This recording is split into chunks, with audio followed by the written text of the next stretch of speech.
Good morning, guys. Today I was reading Hebrews 11, and it talks about faith. And I think faith is a very important thing.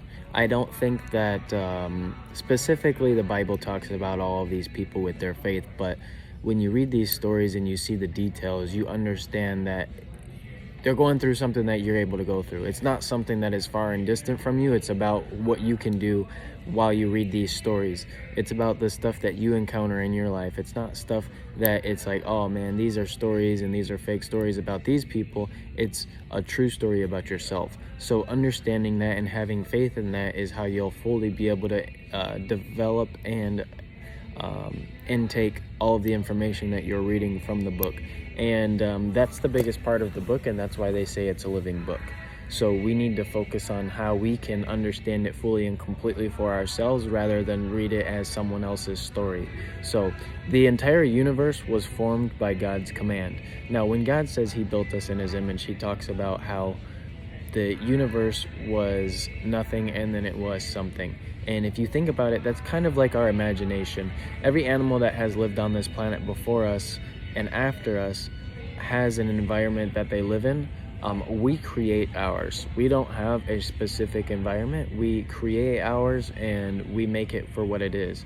Now, obviously, Mother Nature doesn't always agree with it, but that's besides the fact of every single thing that we see in our everyday lives was created from someone's imagination at some point. So being able to understand that you have this godlike ability in your brain, which is your imagination, gives you the ability to be able to work on it. So if you have a constant daydream that comes to you, then that's what you should set your focus and compass on. So follow those daydreams and actually live them out. They come to you for a reason, to live through you. They don't come to you for you to just ignore them and then do your other stuff. So take your time and actually develop those thoughts and work on them so that they're planned out.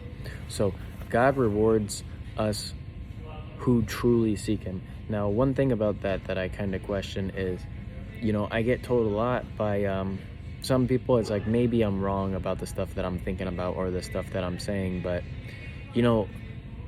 I never was able to question it, and I've never been closer to God until I started to do this stuff myself and actually answer my own questions versus look for someone else to the answers, right?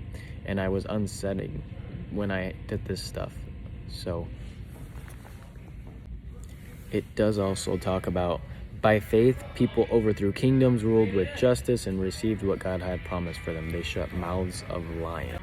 All right, and then one kind of quote that I wrote down from this understandings for me was, we can have faith in ourselves and do anything. God is in us, so come to your I am within yourself, and you will meet your true and pure identity.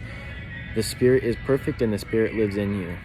This is a physical manifestation of the stuff that lives in us. It's not our brain, it's not our body, but it is the Spirit, right? Trinity of Trinity, as they say, and you are what you think about. So with that, I love you guys. Have a good weekend.